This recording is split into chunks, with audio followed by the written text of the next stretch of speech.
Mamanyare chani mso demsani makoroba Renouveau FM kanumbagaw Mali kono Mali koka ka aw bɛɛ lajɛlen fo fɛn fɛn sɔgɔlen bana sanga in kɔnɔ émission faso kunkan kɛnɛ sigira fasodenw ka kuma di aw ma an ka ɲɔgɔn bilasira jamana marabagaw sanga in kɔnɔ u ka yeta kɛra jumɛn ye u ka kɛta kɛra jumɛn ye an minnu bɛ ka kɔlɔsili ni filɛliw kɛ kuɲɔgɔn in kɔnɔ an ye mun kɔlɔsi u ka kɛtaw la ka jamana kɔnɔdenw bilasira ka faso magabɔraw k'olu bilasira an ka ɲɔgɔn bilasira ni a ka jan ni bɛ se ka fɔ tan kɛnɛ in parti ko tɛ mɔgɔ ko tɛ Mali ko de don o de an sigikun ye kitakaw ni sɔgɔma filadukaw aw ni sɔgɔma katikaw ka aw fo ka aw waleɲumandɔn sanga in kɔnɔ an ka musokɔrɔba bɛ kati a bɛ ka lamɛnni kɛ madame Dumbiya Umu Dumbiya ka taa se Mayan Samake adjudant chef à la retraite n'a ka denbaya u bɛɛ lajɛlen bɛ ka lamɛnni kɛ kati sanga in kɔnɔ direction centrale du service des armées capitaine Adraman So tulo bɛ an na an b'a fo kɛnɛ in kɔnɔ commandant Christophe Dambele ka taa se madame Dambele Fatumata Daw kati u bɛ lamɛnni na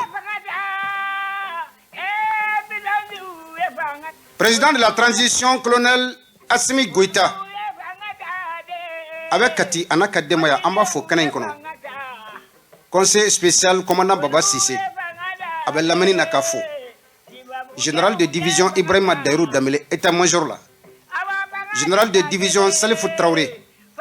avec lamɛnni na sanga in kɔnɔ nunu ye ne teriw ye nunu ye ne kanubagaw ye ko Ala ka kanu to capitaine Adraman Keita avec lamɛnni na état-major la fɛn min ye garde nationale ye a fana bɛ ka lamɛnni kɛ ka taa se attaché Mamadou Doumbia cour suprême na président Alou Badara na kase be an b'a fana fo ko Ala ka kanu to direction générale de la protection civile lieutenant colonel Baba Sissoko bɛ ka lamɛnni kɛ an b'a fana fo kɛnɛ in kɔnɔ n balimaw minnu bɛ ka lamɛnni kɛ Mali kɔ kan Fransikaw Bakari Dugure bɛ a la an b'a fana fo ka taa se Demba Soare ko Ala ka kanu to ninnu bɛ lamɛnni na Faransi Mamadou Kulubali bɛ yen Magasa fana bɛ yen u bɛ ka lamɛnni kɛ nin wagati kofɔlen in na Mamadou Diallo an ma ɲinɛ ale kɔ Faransi Espagne Sajan Konare bɛ yen Musa Sidibe Balaba ka taa se Mustafa Jara ma Espagne kaw Mama sɔgɔlen bɛ an na sanga in kɔnɔ ka aw bɛɛ lajɛlen fo ka aw waleɲumandɔn kɛnɛ sigira kɛnɛ min bɛ kuma di fasodenw ma syndicat jɛkulu association ka kunɛ ka a di aw ma an ka ɲɔgɔn bilasira bonya ani karama kɔnɔ an ka dɔ lamɛn sori fasa la an ka don Sajo Sidibe an b'a fo kɛnɛ kɔnɔ ka waleɲumandɔn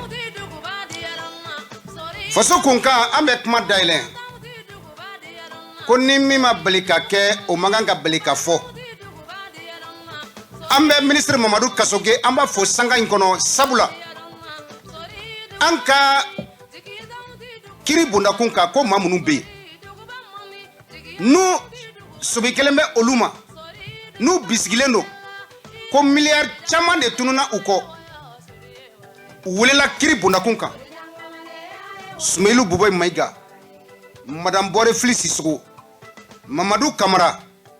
ninnu bɛ kasobonba la sanga in kɔnɔ ka sababu kɛ miliyari 230 n'a kunkanfɛn ko de tunna ko bisigira de bisigi min vérificateur général ka rapport n'a y'a ta ka ɲɛsin ma kofɔlen ninnu ma san 2014 kɔnɔ ko avion présidentiel ko a sanna a musaka ko ka kɛra cogo di ko sɔrɔsiw ka kɛlɛkɛminɛnw ka taa se sɔrɔsiw ka labɛnni ma sɔrɔsiw u bɛ se ka ye ko ɲuman sɔrɔ cogo min na balo ɲuman ka d'u ma ko musaka in kun dira o de kama baɲumankɛ tɔnw y'u bolo don u jufa la ka Mali dɛmɛ miliyari 230 o miliyari 230 a burujɛra maa damadɔw fɛ bolo ɲɛsinna maa minnu ma kiiri tigilamɔgɔw ministre Mamadou Kasoge sanga in kɔnɔ nin bɛ ne miiri jigin Mohamed Dramane Traoré la ministère de la justice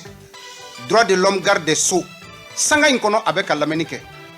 u ye fɛɛrɛ bɛɛ lajɛlen ta maliyɛnw ka laɲini min ye an bɛ min nɔfɛ ko minnu kɛlen bɛ ka an ka faso nafolow suɲɛ ko maa minnu bisigilen bɛ a ko la u ka wele k'u bila kiri bundakun kan baara in daminɛna ministre bɔra ka dantigɛli kɛ procureur auprès de la cour suprême de Bamako a bɔra ka dantigɛli kɛ ko maa o maa tɔgɔ bɛ nin ko la ko minɛli tɛna dan nin ma maa caman de bɛ sanga in kɔnɔ u wililen bɛ i ka fɔnya b'a la olu bɛɛ lajɛlen passeport minɛlen bɛ u la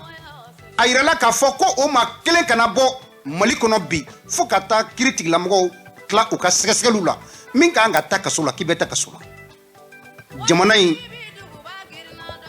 ko faso ka dɔrɔmɛ kelen a tɛ to ma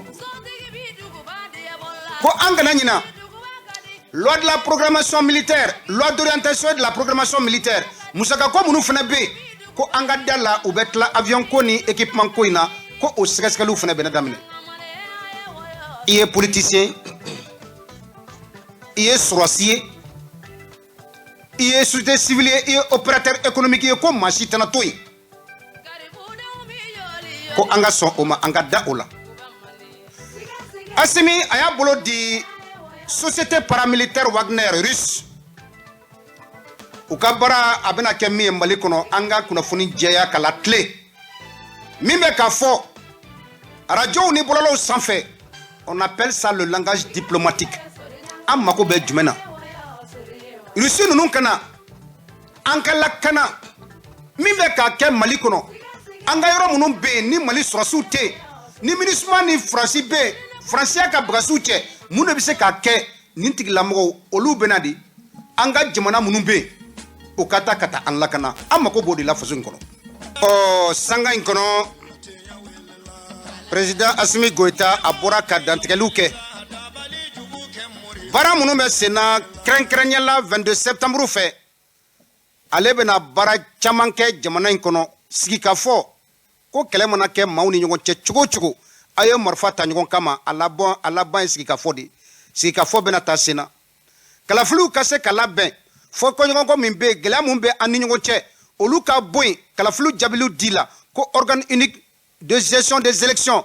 o de bɛna kalafili bɛɛ lajɛlen labɛn labɛnw ka kɛ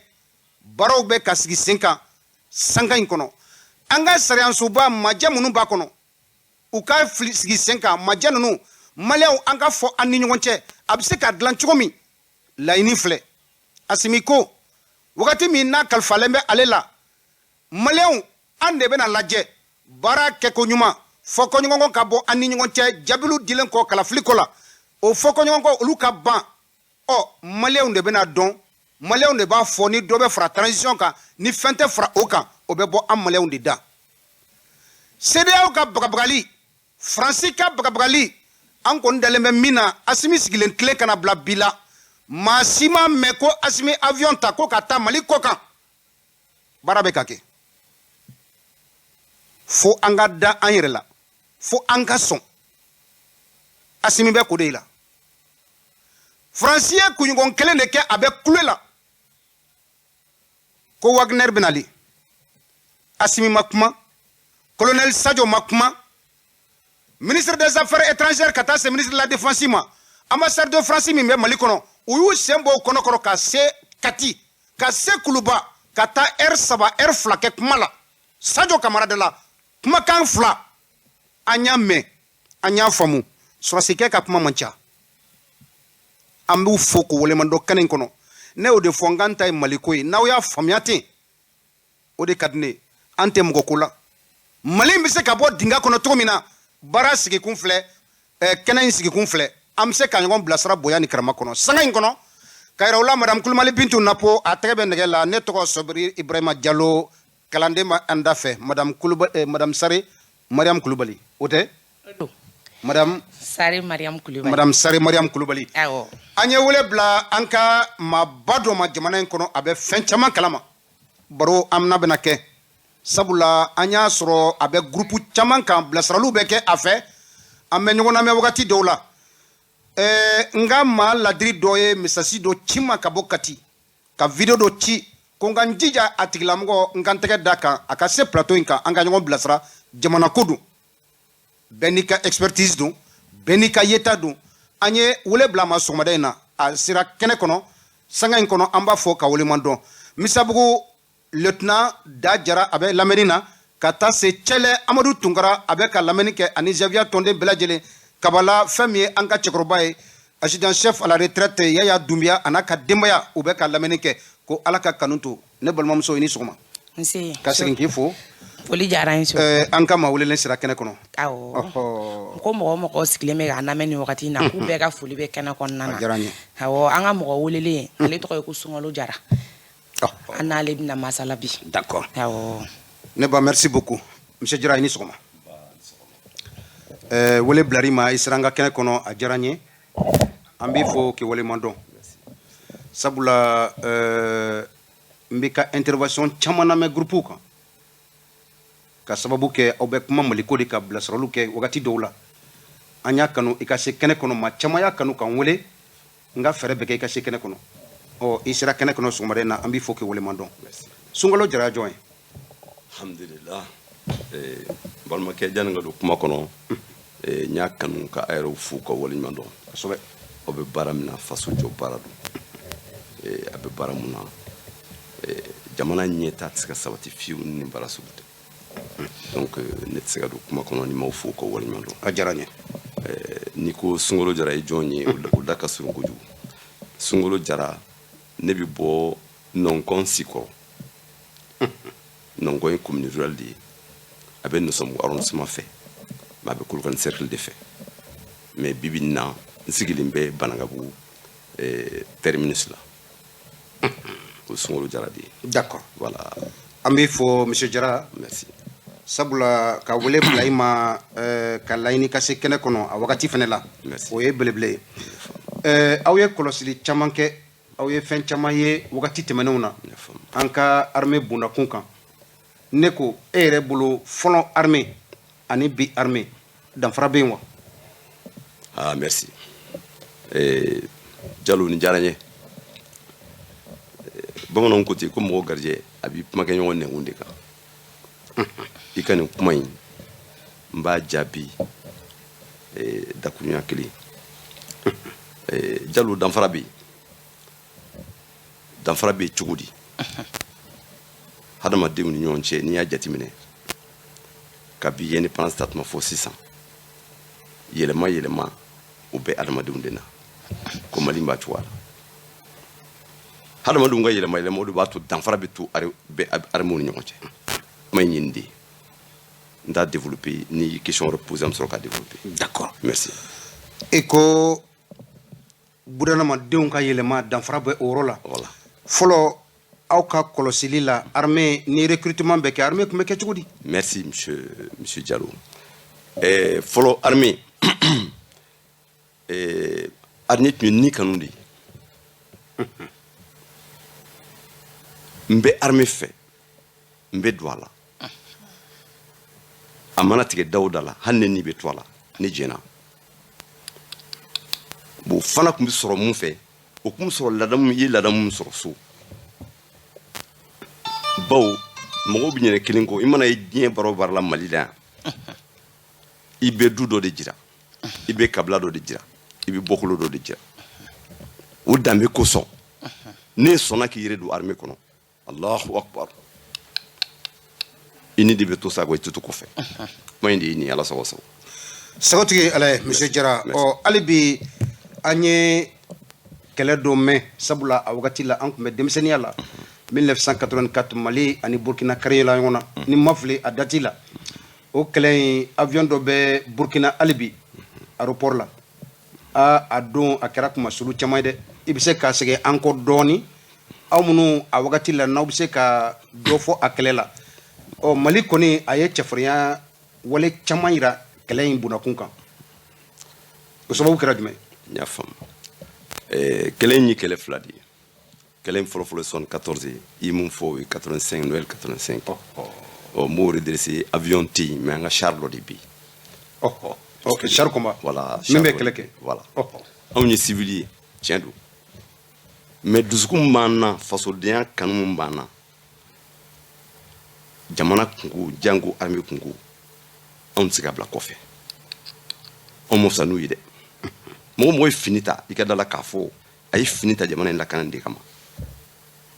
n t'a dɔn n'i y'o faamuya walahi n bɛ mun fɔ finitigi jɔlen sirada la hali civil man ka tɛmɛ a la n'i bɛ mobili kɔnɔ i b'a ta de wajibi la i y'o waati mun fɔ nin ye o char burukinabew m'a minɛ a na koyi burukina m'a minɛ ayi char in tiɲɛna de kɛlɛkɛyɔrɔ la char in tiɲɛni normalement ni char tiɲɛna ni anw tɛ sɔrɔsi ye dɛ mais sariya min b'a la aw minnu bɛ ka char labaara aw minnu bɛ ka boli n'a tiɲɛna ka ban n'aw tɛ se ka segin n'a ye a b'a souffler ka souffler kɔrɔ ka tiɲɛ pewu ka sauter o de ma kɛ comme o ma kɛ u y'a tiɲɛnen sɔrɔ u fana y'a sɛbɛn ka taa jɔ comme trophée de guerre maa t'i n'a fɔ u ye kɛlɛ kɛ k'a bila Maliɲɛnw na o ma kɛ Mali armée ma sɔn o ma tile kelen woludenw de bɛ fanga la bi n bɛ mun f'i ye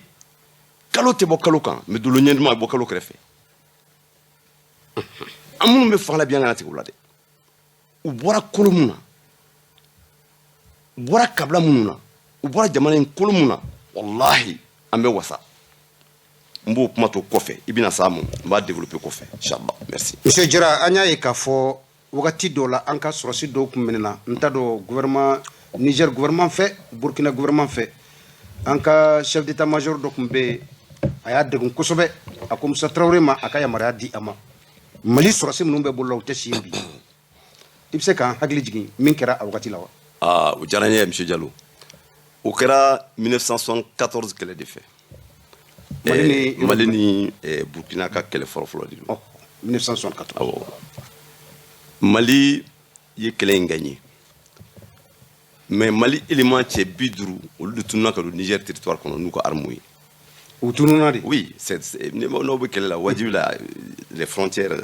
c'est ouvert mais n'i donna mɔgɔ min ka frontière kɔnɔ ni marifa kɔni i y'a violé donc sariya la u y'u ka sariya boli u y'u minɛ tout bonnement ils n'ont pas voulu changer de tir donc u sɔnna gardeli ma mais kɛlɛ in banna diplomatiquement Musa y'a ɲini ka mɔgɔ ninnu de lase Mali la o de ma ɲɛ o ma kɛ comme o ma kɛ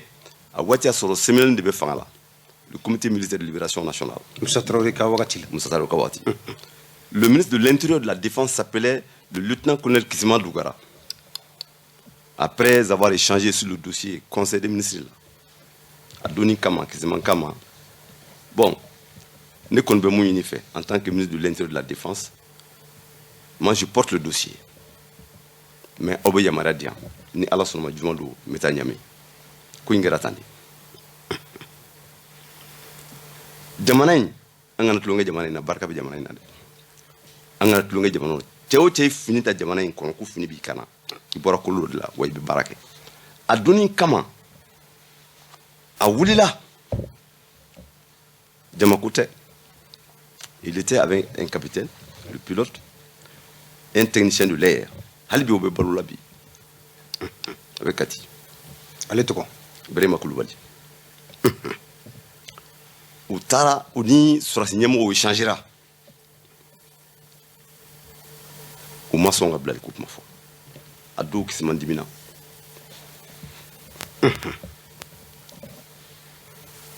ni mɔgɔw bɛ hakili bɛ Niger la 74 o b'a sɔrɔ sɔrɔsi fanga tɛ yen a sɔrɔ Amani Jori de bɛ fanga la mais sɔrɔsi ɲɛmɔgɔba min tun bɛ yan don a yɛrɛ tilara kɛ président ye tɔgɔ ye ko Seni Kunce de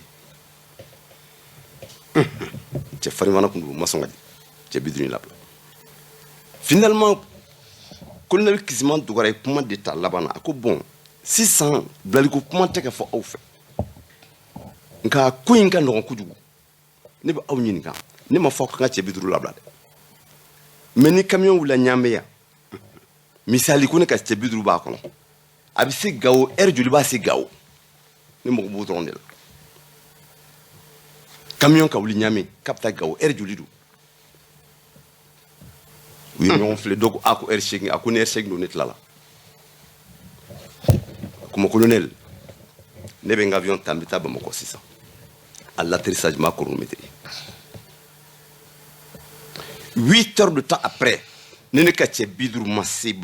Gawo Demain, je vous envoie 2021. Mon colonel, il faut comprendre que c'est une déclaration de guerre. Je vous élargis au territoire voltaïque. Ayak avion dans la Tchumbo. A Tchunimbo, oui, j'ai tout Kenyonga. 21h, 22h, 23h, bisik Mamina. Le gouverneur de Gao à l'époque, il a téléphoné au ministère de la Défense pour confirmer l'arrivée des 50 éléments à Gao. À Kofonta. D'accord. Jamana Kumetandi. Voilà ça. Sagoti ala sungalo jira ambeta nyafe amban kotroma bodoni san bi woro ani kele Mali ayaka irama horonyata ni 22 septembre 1960 22 septembre 2021 san bi woro ani kele irama horoyan a talentle kana bla bila ere iya ani chugudi jimana rebe chugudi aka yitawla ninjara ya kujugu Jalo anga nywan kuno fulu kusebe jamana nyan tadi nan talu anga nga chendi fonyo cheje soba monon kuti meza na flafi namara ute farifin fi ufiga tadula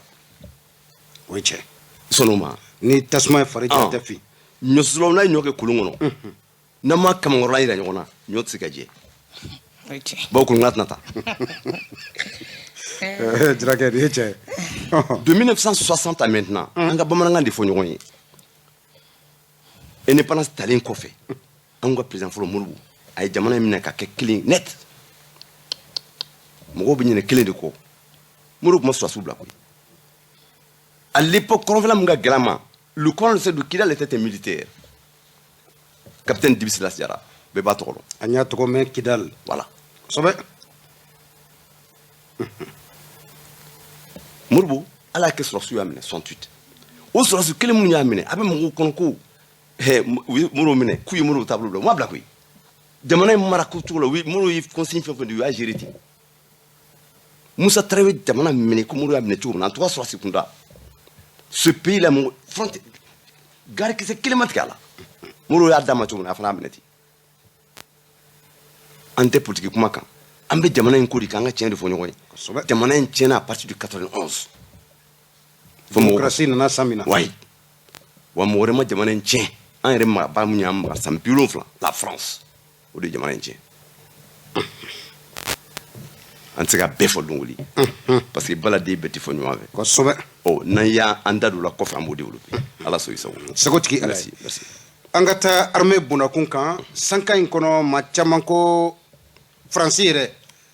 yani engagé français ka tagal ko kuma accord de coopération militaire ou be anni français asimi abena fangala wakati mina akoko accord ni ale abla poubelle la français ka son ka sigi ka foke ani Mali benga mimbe accord ni kono foka sigi ke aka a folentle asimi fe kana bla bila asimi ni français o ma jike ni wontegala asimi jodowa Assim Jodo ne peut mon foyer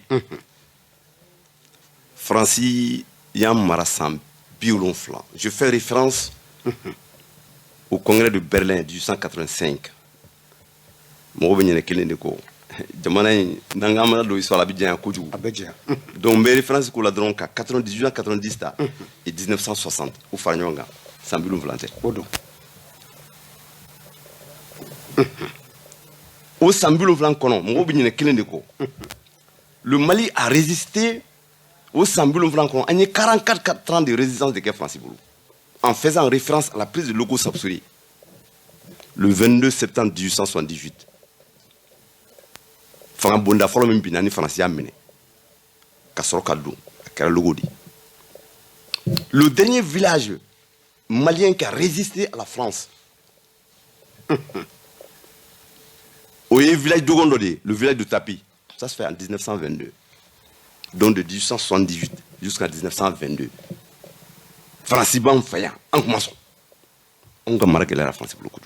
Tu as des bons faits. Au coup, on a Francis qui a fait ça. À Kagele.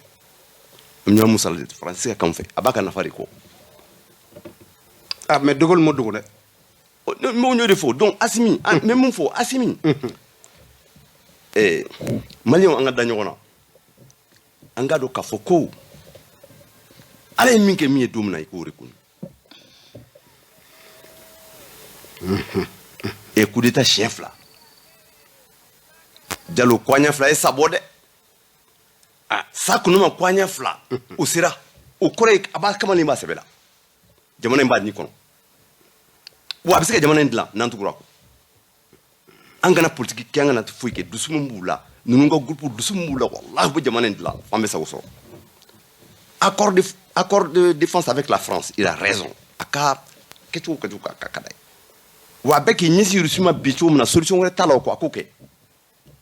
Musala tala. To début bla bamaku. E munu me sango nondo. Tate bo si tebo. Ni ma wore be no biska barake ka nyemu nandota. Bamanga ndeni. Diallo kuma de flé. Allah so isa. Sekotigi alay katanya fe alibi obato ambedo anka nyinkali sabana kono bagruba sabana kono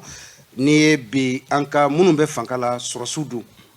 unana wakati mina malion willa ka fo Ibrahim Boubacar Keïta san wolombla ke geleya be faso kono geleya be faso denka geleya be faso maratula mali min ni ambemba ya to anye ko mali retemble ko sababu ke Ibrahim Boubacar Keïta ani president doka maratugo jugoy o société civile kata se parti politique ni syndicat o ma willa surasu nana ka bara kunche bimiye bi e ka yeta anka surasi munu be fangala bi unna len kle kana bla wakati ko folena do ko san kele ani kalo kele do ko kalo saba de kera barala ni e ka anka blasrali ke ni kan ki hakil di anka surasu nun ka baraka anuka yeta kan sisan sungolo ka blasrali ani sungolo ka yeta jumay ni wakati ko folen kono ni jaranya ko ju ci jaru kuma yi mununu ni kunta law bamanon côté transition ko de do jalu ni ma fi ngo jamana nyantay ma fongo ni jamana nyantay angana mi ma la ko ma wori na jamana en place la ay o tsigake ya famo ni jamana nyantay na dlaliban sebela il faut que nga nyejo nyogona nga tchende fo nyogoyi doni mun fleni ni ou dele mun dira atiga dla kono ay non ba fe jamana nga nyi mamun be nyamala bi ambe dana daw ko foloy frana ku deme asabana joyi si ka fo mesena no yi watim di ka fo transition yi ni wati o jamana kono de be je kan mais doko ko lutuna yalla de bon ne bon o politique mo di ante politique mo fo de on nyebe jamana ndila jamana ni nekro nyebo dila jamana na fa here on nyebo dila engo ne wodi fi 91 di politique na jamana ndi chira ani jamana en black ka firi ka buruja ka place na nga politique place na nga fonta fili de be bamanon ko gise dala abitamata tu ka sile tu ka te ka sile tu ni la wul ni ya wule frike dona gisiro frike ma do gisiro gisira de bul ka nyina bo wasim na ka te do men nyina bo frike dona la kuyi na mu to ka nyina bo dlanjo ko tala d'accord merci kayraula sanga inkono mamunu sugolembe anna amunu buraka anta obe club renouveau FM de la sanga inkono maliko kan mawulele sunkalo jaray anna alebe ka baroke folo armée malienne kumbe chogodi ani bi armée malienne o alibi akli jigindo o kayraula ka fo ale de be ambulu koro nega jurusra ambala bla awye amunu ba fe ka awdado barola o nyinikali ni obe min fe ko ke sunkalo fenela ale be ambulu koro somadena ala anga jiga do ala nege kanya sheki sanka bisaba ani woro anyo soro jemoka inkono ka bela jelen fo ka wolimando nega jurusra 2080 08 08 2080 08 08 munumba fe kane soro jemoka inko fe alibi ka akli blasrali ke baron tegabolo la dona leuna ne fene ka nege jurusra aw bise ka jemoka bani makono ni mimbe aw fe abe wole ka blasrali ke dona tawla la hinin kono 76 27 40 36 mais en même min fo awye aw dija aw ka wole like fixi la no e 20 80 08 08 Madame Kulbali Bintu Napo dobe de la wa Ablakado an soma ibe dobo radio mangana kosobe sino ima bo la wali mai ka dobo radio mangana amenyo ngosoro aywa an soma amba ito ne jemon ka wolelike ka bomi Boubacar Kuma baba jigaran golf ikuma Bokar bismillah be faso ngaka na kono kuma bibulo amba ofu ana ka faso jara ajaranye kaba vite restaurant na fachama sala kuma na atlobe kuma atlobe la bonere kontana ko sprengera mo sala gadu bon ay kuma foto ko na ne ko ni fe ni malien famba ka habinya di ni solution te ga tenanga donc namba fait jamana ga do am transition indeme ka esprit partisan be black terre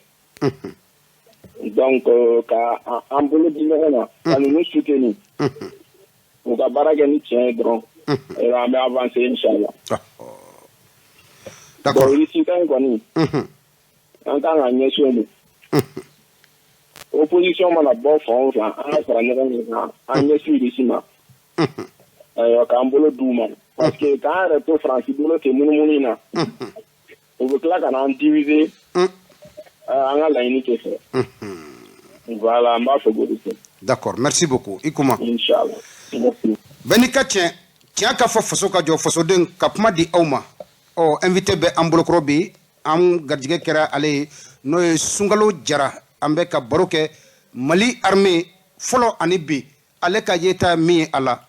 hali bi fasoko de don 20 80 08 08 dɔ bɛ da la an sɔgɔma an sɔgɔma denbaya bɛ di ɲininkali b'i bolo ou bien contribution dɔ bɛ yen bon ɲininkali tɛ n bolo nisɔndiyalen don kojugu i tɔgɔ ni jamu ka weleli kɛ ka bɔ min n bɛ ka weleli kɛ ka bɔ Muntugula Muntugulakaw vraiment ni ye faso kanumɔgɔ de sigilen ye ɲɛkɔrɔ ka faso kuma fɔ a ye kuma fɛn fɔ ne nimisi wasalen bɛ fo ka kɛ i b'a fɔ ko an b'a waati la sisan ne bolo vraiment a ye min fɔ transition mɔgɔ ninnu kan ka dɛmɛ kabi ala ka Mali ja faso den ɲuman mana an ka jamana kɔnɔ ɲɛmɔgɔya la ka se ka ninnu kan fɔlɔ an fantanw nimisi wasalen don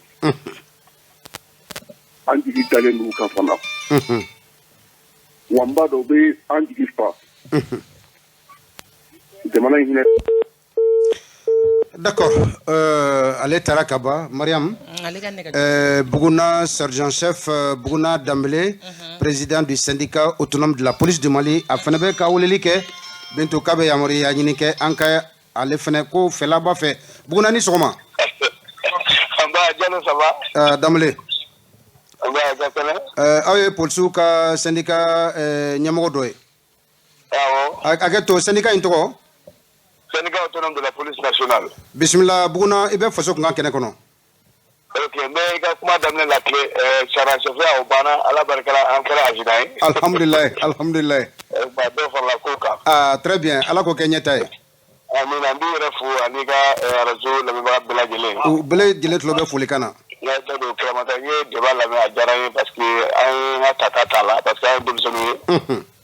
Fɛn caman bɛ kɛ kunun an tɛ minnu kalama n'an ye mɔgɔ sɔrɔ minnu b'a ɲɛfɔ an ye a bɛɛ kana kɛ sɛbɛnni ye. B'i ka invité fo Jarakɛ. A tulo b'a la. A diyara n ye parce que a b'anw yɛrɛ dɛmɛ a bɛ dusu fana tɔ don an na i n'a fɔ dusu b'an na ka kɔrɔ. A ye yɔrɔ caman fɔ an y'u kalan gafew la barow kɔnɔna na an ka cɛkɔrɔbaw y'a fɔ an ye parce que a bɛ ka min fɔ Burukina ko la ne yɛrɛ ka cɛkɔrɔba kun b'a la n'o ye Daba Dabele ye. C'est-à-dire que n bɛ dɔɔnin kalama a la k'a ka kuma de sɔn ji la. Kosɛbɛ. Parce que minnu tulo b'a la n'a fɔra ko tontigɛ wɛrɛ fana ye weleli k'ale ka kumaw sɔn ji la a b'a ka émission in tɔ diya aw fana bolo. Tiɲɛ. N b'i yɛrɛ fo. Foli diyara n ye. Waati min na mɔgɔw y'a ye bɔlɔlɔw ni fɛn caman na k'a fɔ ko polisi désarmera. N b'a fɔ bɛɛ ye k'o tɛ tiɲɛ ye. Parce que mɔgɔw dɔw y'a kɛ ka mɔgɔw lagosi u ka minnu lagosi tugulu lagosi u bɛ ka jamana polisiw de lagosi parce que an ye Mali polisiw de ye. N'u y'a sɛbɛn k'a bila k'a fɔ k'an désarmera k'an furuw fɔ ɲɔgɔn kɔ k'an dimi ɲɔgɔn kɔrɔ k'a sɔrɔ nkalon don. N bɛ polisi ka émission in na k'o kunnafoni da bɛɛ kan k'a fɔ ko nkalon don. Ne yɛrɛ bɛ se lajɛ min bɛ yan ne ni n ka mɔgɔw de bɛ yan o sécurité kama. ala kono mo ko bulu ngol ko ko ta yoro kon no ko sobe sala to ko na bi refu ka to be bulu ga jomuna amba salama anga fulubi ya jaranye kala ko mi do lo so ngene bata kelega ni ala sona nga fulubi jara here atlo bala merci beaucoup ami bulu damele awa Ninkwe Bougouna Dambélé, adjudant Bougouna Dambélé, syndicat autonome de la police nationale du Mali. Ale nyama kundu aboraka afela anaka yeta o yelema mi fena dona ko kunafoni mumbe réseaux sociaux sanfɛ ko kunafoni ko aba galontigiya bi aba galontigiya sini o anta ye fosoko ye kunafoni jɛlen an mako b'o la wagati dɔw la a ka bɔ a tigi da walima a ka ta a sunkɔrɔ o ye an ka laɲini nɛgɛjuru sira 20 80 08 08 sunkalo jara ale bɛ an bolokɔrɔ an n'ale bɛ ka baro kɛ an ka armée kunu ani bi a n'a ka yeta bilasiralikan o ye min ye bintu ni mɔgɔ tɛ yen an bɛ taa invité fan fɛ mɔgɔ dɔ bɛ da la Ablagado. Ansoma. Allo Siri. Ansoma. Jallo. Amba Goita. Pour basi kontila. Ambe ala foka barkada. Siri mi fo ki barkada. Ajaranye. Mi fo eka faso de nyala. Ajaranye. Mi fo eka kodona, mi fo eka saballa, mi fo eka munyuna. Kosobe. Siri amalma kam mi koroma fo ka barkada. Atlobala. Ko aneke akala rutigala. Ya wele ananeke wele jabe o fana horan dodi. Kosobe. Siri ma fo aka hakili tigala. Atlobala. Ma fo aka kodona. Kosobe. Oh ngamina kuma mu fo ya kuma ngana toro. Aka hakili to bamana na aka to aka polika chato. Sino bamana ndo. Bamana ngana o de kada. Bamana ere do goyi. Oh bamana de baka lameo. OK d'accord. Siri ne kono pote ne to aka mo koro to kan kwende e poyi. Oh kaka kuma bamana ngana am sira kuma famu ko muna. D'accord. Bon aka kuma ina faka butu o kama. D'accord. Ma fo ka barkata ko ajara. Ajara kosobe atlobe fule kana. Assalamu alaikum wa rahmatullah. Tallah wa barakatuh Goita. Monsieur Jara. Voilà Québec kuma ga munu fo ko nafa bade bala ko ikijija babana kana oluka to monta sura kono. Inshallah. Alibi ame foso kunga kene kono ni nikalu be au boulot anka invité kon be am boulot koro négajuru sera 20 80 08 08 dobe bintu. Allô. Ansoma. De moya bedi. basi dina sori Ambe ala foka barkada ito ni jebo ka wolel ke ka bomi. sana jori kati Katika udu. basi foi kia Ibe lieutenant Seba Jara lieutenant Shagna Sibi kuni soma ibe nga fulu fuyi. basi te uba meni ala sona Bismillah ibe foso kunga kene kono. vraiment sori to kuma e ka émission kadi ko di Ajaranye. ambe min fo min di krefe Nga invité sungalo Jara. gasama na do min anyi antantira masoro bo ale flega wasa min di faso deuma aka wala bamanan kan na mo ka famu soro kuma na ko sobe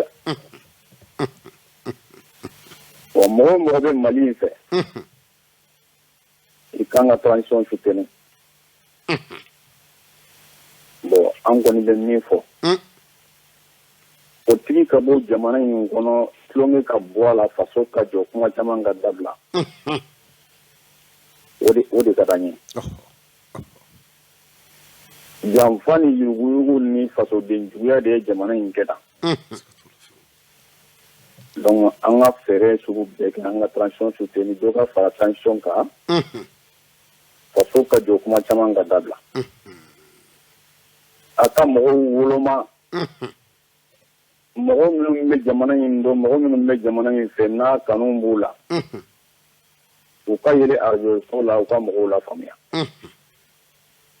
mɔgɔ caman kalannen don u tɛ fɛn dɔn dɛ kalan ni dɔnniya tɛ kelen ye dɛ Kosɔbɛ. n'a fila bɛ ɲɔgɔn sɔrɔ mɔgɔ kelen min na e bɛ se ka faso jɔ Tiɲɛ. mais n'i ye kalan dɔnniya sɔrɔ maanifinya dɔnniya t'i la i tɛ se ka foyi kɛ Ali. bon sori an b'aw fɔ komi mɔgɔ caman b'a fɛ ka don tuma caman ne sigilen bɛ radio in na mɛ ni n ko n bɛ don n t'a sɔrɔ donc an bɛ ala deli ala ka baara in taa ɲɛ amina rabbi inshallah ala k'aw mɛn a ka baara la amin amin amin amin sijan ni kɛnɛya bɛ ala bolo ala k'o ka ɲɛ amina rabbi inshallah an b'a fɔ assalamu alaikum wa rahmatullahi ta'ala wa barakatuhu merci beaucoup ala ka kanu to an fa Gassama ko an b'a fɔ kosɛbɛ Gassama a tulo bɛ i la sanga in kɔnɔ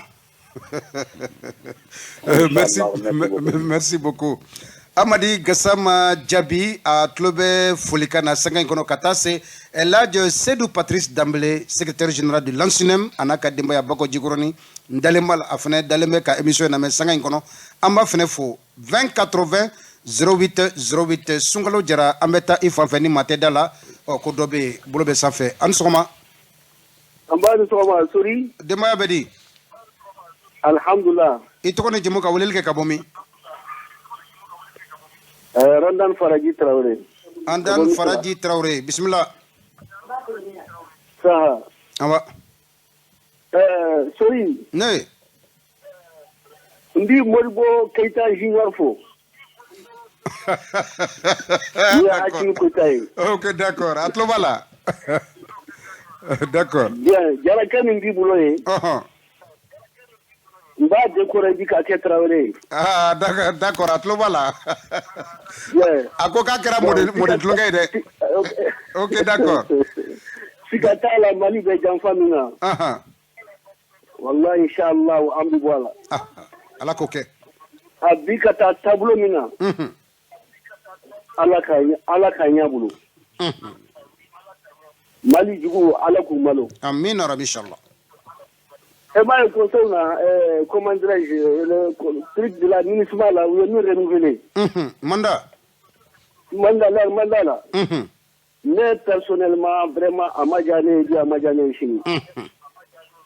parce que mɔgɔw min nanen k'u bɛna nɛmɛ olu de y'an fagabagaw ye mais vent pas de trace fɛn bɛɛ bɛ olu de bolo avion b'u bolo marifa b'u bolo foyi si tɛ nin t'u bolo a bɛ n'a fɔ u n'an bɛ an ka siw jɛtɛ de la on cherchait une personne comme Hachimi qui peut dire non à la France. Plus de 4 ans ou 5 ans, on demande l'arrivée de la Russie.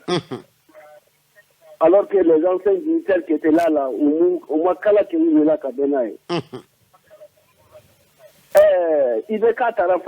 qu'il est là quand il est là Russie là?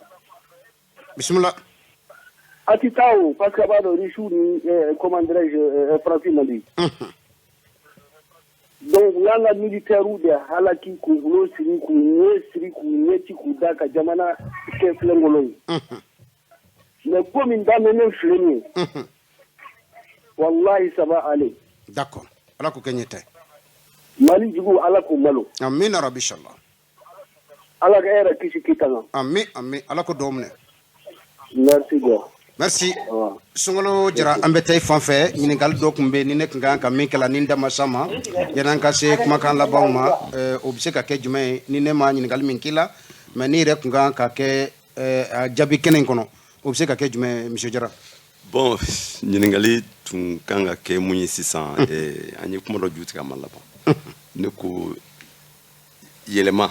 n ko de y'a to fɔlɔ armée ni sisan ta tɛ kelen ye. Mais yɛlɛma in kɔnɔna na hadamaden ka yɛlɛma de ko don n b'a fɛ k'o de lase an masaw olu de indépendance in ta anw y'u ye cɛsiri min b'u la an bɔr'o de la an dɔgɔnin n'an denw de bɛ bi n t'a dɔn ni a ye faamuli sɔrɔ kosɛbɛ yɛlɛma in kɔnɔna na bɛɛ ma se ka yɛlɛma ka kan sago ye koyi ko in tiɲɛna yen bɛɛ ma se ka yɛlɛma k'a sago ye mais minnu filɛ fanga la nin ye ko mana kɛ cogo o cogo n'o dɔ de b'a kɔnɔ mun ka ɲi kolo dɔ de b'a la mun ka ɲi kosɛbɛ o kolo de bɛ bi o bɛ sɔrɔ mun fɛ o bɛ sɔrɔ jamana in yɛrɛ ka barika de fɛ ne m'o f'i ye n ko kalo tɛ bɔ kalo kan mais dolo ɲɛdima bɛ bɔ kalo kɛrɛfɛ koyi kosɛbɛ Asimi Goyita ninnu u nana cogo min na dɛ dolo ɲɛdimaw don u laban bɛ kɛ kalo ye ala ko mais f'an k'u dɛmɛ minnu tɛ sa sɔrɔ ni juru tɛ dɛ kosɛbɛ olu bɛ baara mun na a dusukun b'u la u bɛ s'a baara la kosɛbɛ anw ka accompagnement ni anw ka dɛmɛ o de b'a to u bɛ sisan a bɛ ɲɛ ka dɛmɛ ka jamana basigi ka ko bɛ t'u bolo k'a dilan k'a ɲɛ ka tila k'u kɔfilɛ k'a di kɔfɛmɔgɔw ma ko in bɛ kɛ tan de ala sago sago a tɛ tugu kan n'a ma kɛ ten gɛlɛya bɛ yen dɛ bamananw ko jaasere ye jaasere n'a ma fɔ kabi sisan a ma ɲi dɛ ni occasion dira ma k'an ka kuma jamanadenw na kuma tiɲɛ de kan politique kuma tɛ parti ko kuma tɛ Assimi Goïta bi a n'a ka cɛdenw minnu bɛ yen n'a bɛ k'i bolo da olu kan ka baara kɛ an k'u dɛmɛ an ka daw la k'a dɔn jamana in ɲɛcogo foyi t'a la bilen ni nin tɛ. D'accord. Ala sago sago. Kumakan laban sagotigi Ala ye kumakan laban ka jamakan in kuncɛ monsieur Jara sabula nɛgɛ kaɲa 8 sanga 52 an y'o sɔrɔ ka ban kumakan laban bɛ se ka kɛ jumɛn ye minute 1 kɔnɔ. Kumakan laban ye ka dugawu kɛ minnu bɛ fanga la ɲɛ parce que n'i y'a mɛn i b'i da ka sunɔgɔ so jamana in kulusuma la de an bɛ dugawu de k'u ye ka ɲin'u fɛ u ye baara mun daminɛ nin ye Ala ka ɲɛ u bolo. Amen rabi. Ka ɲin'u fɛ u k'a kɛ ni hakili ye u kana dusu bila ɲɛfɛ. N'i ye dusu bila ɲɛfɛ ko caman bɛ tiɲɛ i bolo mais n'i y'a kɛ ni hakili ye a ka ca Ala fɛ a ko bɛɛ bɛ ɲɛ o ye n ka kumakan laban ye d'accord bɛ n ka sala an b'i fo k'i waleman dɔn k'a yira lamɛnjɛrɛ jɛkulu la nin kun ye Sunkalo Jara an y'ale wele bi an ni a ka baro kɛ an ka armée tagabolo fɔlɔ mun tun b'u bolo ani sisan ani gɛlɛya minnu bɛ armée kɔnɔ a ka yeta n'a ka bilasiralikan ani a hakilina ye jumɛn ye sanga in kɔnɔ sɔrɔsi minnu bɛ fanga la u ka baara tagabolo la aw bɔra k'a ka kɔrɔfɔw lamɛn semaine tɛmɛnen fɛn min ye Amadi Gasama Jabi ale de tun bɛ an bolokɔrɔ an garijɛgɛ donna Sunkalo Jara la sanga in kɔnɔ a fɛnɛ tun bɛ an bolokɔrɔ yan a y'a ka dantigɛliw lamɛn ka aw bɛɛ lajɛlen fo ka aw waleman dɔn complexe scolaire Fantasori directeur Mamadou Jara a n'a ka denbaya tabakɔrɔ a tulo b'an na sanga in kɔnɔ an b'a fɔ Kolokani Yusuf Jabi directeur de la radio islamique Mama bɛ k'u bɛ ka lamɛnni kɛ sanga in kɔnɔ an b'a fɛnɛ fo ka taa se MC ma an cɛkɛɲɔgɔn don fana a fɛnɛ ka radio connectelen bɛ an na sanga in kɔnɔ k'u bɛɛ lajɛlen fo Nema FM Kasaro k'u fo k'u waleman dɔn fɛn min ye Maɲanbugukaw ye Labas Jire adjudant chef à la retraite a n'a ka denbaya an b'a fo ka waleman dɔn kan in kɔnɔ Madame Diallo Fatumata Doumbia école communautaire Les Perdreaux Banankabugu Yves Dolo Tanti Bassou Madame Maïga Awa Doumbia Maɲanbugu concession rurale lieutenant-colonel Famagan Doumbia, médecin certainement à la protection civile. Amba fene fo anaka dembaya kata se Madame Koulibaly Wassa Samake Maɲanbugu mairie la Alibi Bokar Keita maire commune 6 amba fene fo apidom na docteur Mamadou Diallo ka fo kenen kono ka waliman don sanga in kono kayra awla fam yam Madame Koulibaly Bintou Napo ale tigɛ men gela kata se ne Sori Ibrahima Diallo ani balmamuso Madame Sare Mariam Koulibaly Madame Sare Mariam Koulibaly ko jonka fo somadayna amanga fo la se joma amanga fo le se an la mema ka bela jeli mama ko sogolen be anna awo mali kono mali ko kan OK d'accord ka bo kenen kono Sajan Konare Espagne kata se demba soirée ma France Mamadou Koulibaly Bakari Dougouré ambu bela jelen fo ko walma do maléon do mune émission kalen kosobe kata se tumani Sissoko Cheikh Sibi Franci ou Clube Anna Cheikh Sidi ambu bela jelen fo ko waleman do mama sogole banna sanga in kono amayna lieutenant Dajara anaka dembaya misabu ya amba fene fo kanen kono a émission kanu clé hera alaka di am bela jelema Issa Kaba Sidibe anaka invité ou femme Malik Konaté kata se Ami Baba Cissé Bouakar Paitao Basaro Aydra ma wulelon 7 sur 7 kono sanga in kono anul de bena yon soro ka blasralike kuna fondi law fene ka yeta mi kunyon kono kibora munun be ka cer jamana kono o ka blasrali anu ka yeta o sogolen to Renouveau TV FM na sanga in kono amena yon soro soni clé hera alaka di amma monsieur Jara ambi foki wole mondo merci beaucoup amba